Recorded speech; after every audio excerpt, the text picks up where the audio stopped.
দালাল ছাড়া তো কোনো কাজ হয় না। যেখানে যাবেন দালাল, দালাল ছাড়া কোনো আপনি গতি পাবেন না। এখানে দেখি যে আসলে পরিকল্পনার অভাব। কি রকমের একটা লাইনে এতগুলো লোক, আপনি একটু দেখান ক্যামেরায় যে একটা লাইনে এতগুলো লোক মানে দাঁড় করে তাও 2টার পর বন্ধ করে দেয়, ঠিক আছে। আর দ্বিতীয়ত কাছে একটা লাইনে দেবে কেন, আরও লোক বাড়াক। একটা সিরিয়ালের জন্য প্রায় 3 ঘন্টা দাঁড়াইতে হয়। এর বাইরে বলতে সিরিয়াল ধরার পর এখান থেকে তো টাকা জমা দিতে হয়, এখানে 2 ঘন্টা। তারপরে এই রিসিপ্টটা নিয়ে আবার আরেক জায়গায় যেতে হয়, সেখানেও আবার 2-3 ঘন্টা দাঁড়াই থাকতে হয়, সেখানেও এরকমের সিরিয়াল দিতে হয়, আর সেখানেও আরও 2 ঘন্টা এরকম পার করে। 11টার সময় সে দাঁড়াইছে, আবার লাঞ্চের পরে বলে 1টার পরে বলে বন্ধ করে দেবো যারা ভর্তি রোগী তাদেরকে। এই তারা সময় লেট করতেছে, লেট থেকে এক একজনের 5 মিনিট 7 মিনিট করে লেট করতেছে, যেখানে মনে করেন 1 মিনিট সময় লাগে না, এখানে 5 মিনিট 7 মিনিট করে লাগাচ্ছে, তারপরে মনে করেন সিরিয়াল পাচ্ছে না। মানে হাসাল ভয় হয়, কারণ কাউন্টার একটা তো একটা, কিন্তু লোক অনেক থাকে। আর দ্বিতীয়ত কথা হচ্ছে এরা অনেক মানে স্লো কাজ করে, এরা অতটা এক্সপার্ট মানে লোক নিচ্ছে কিনা তাও জানি না, কিন্তু কাজটা হয় খুবই মানে ধীরগতি, মানে অতটা তাড়াতাড়ি এরা কাজটা করতে পারে না। কিছু জন্য পারে না, এরা জানে একটা মানুষকে অনেকক্ষণ ধরে দাঁড়াইতে হয়। একটা সিরিয়ালের জন্য প্রায় 3 ঘন্টা দাঁড়াইতে হয় মনে করেন, যদি ওই মাথায় দাঁড়ায় তাহলে। এই আর কি। এর বাইরে বলতে সিরিয়াল ধরার পর এখান থেকে তো টাকা জমা দিতে হয়, এখানে 2 ঘন্টা।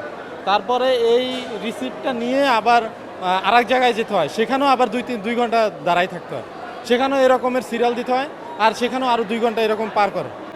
দেখা যাচ্ছে যে তাড়াতাড়ি করলে তো অন্য হিসাব, কিন্তু ওই রকমের সময়টা ব্যয় করে লাগে। আমার মনে হয় আসলে বাংলাদেশে তো ওই রকমের মানে আপনার কি বলে যে আমরা হয়তো আমাদের যে চিকিৎসা ক্ষেত্র, সেক্ষেত্রে হয়তো অনেকটা পরিকল্পনার অভাব না কি কইতে জানি না, কিন্তু এখানে দেখি যে আসলে পরিকল্পনার অভাব। কি রকমের একটা লাইনে এতগুলো লোক, আপনি একটু দেখান ক্যামেরায় যে একটা লাইনে এতগুলো লোক মানে দাঁড় করে তাও 2টার পর বন্ধ করে দেয়, ঠিক আছে। আর দ্বিতীয়ত কাছে একটা লাইনে দেবে কেন, আরও লোক বাড়াক, লাগলে আরও 2-1টা কাউন্টার বাড়াক, তাহলে তো মানে এত হয় না, ঝামেলাটা পোহাইতে হয় না। তাহলে দেখা যাচ্ছে যে সিরিয়াল কম হয়, তাড়াতাড়ি সেবাটা পায়। ওই এখান থেকে যাওয়ার পর যেখানে যাচ্ছি সেখানেও একই অবস্থা। তার যদি মনে করেন সেখানেও আপনার ওই জনবল নিয়োগ দেয় বা এরকমের আরও বাড়ায়, তখন তো দেখা যাচ্ছে এত কষ্ট তো পোহাইতে হয় না। সেবা পাওয়া যায় না ঠিকমতো। দেখেন ডিসিপ্লিন নেই, একটা লাইনে কি এই জামজট জীবনে ক্লিয়ার হয়?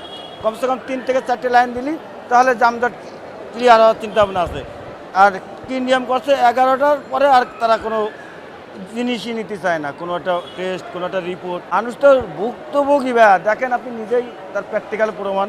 আমি আজ 4 দিন আইছি, 4 দিনে ঠিক মতন সেবা পাচ্ছি না, ঠিকমতো সেবার মানও পাচ্ছি না। মানুষ কাউন্টারে গেছি, কাউন্টারের কাছে ভাই 11টা পর্যন্ত, 11টা পরে আর কোনো কিছু নিচ্ছে না।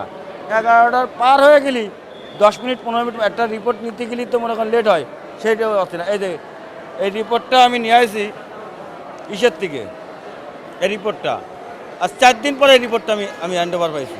ওই দালালের মাধ্যমে দিলি, একদিনের পর। দালাল ছাড়া তো কোনো কাজ হয় না। যেখানে যাবেন দালাল, দালাল ছাড়া কোনো আপনি গতি পাবেন না। ভাই আসেন আমরা করে দিচ্ছি। বন্ধের সময় কইরা দেয় টাকা পাইলে। শুনেছেন, বন্ধের সময় তারা করে দিচ্ছে টাকা পাইলে, তাহলে কিভাবে করবেন?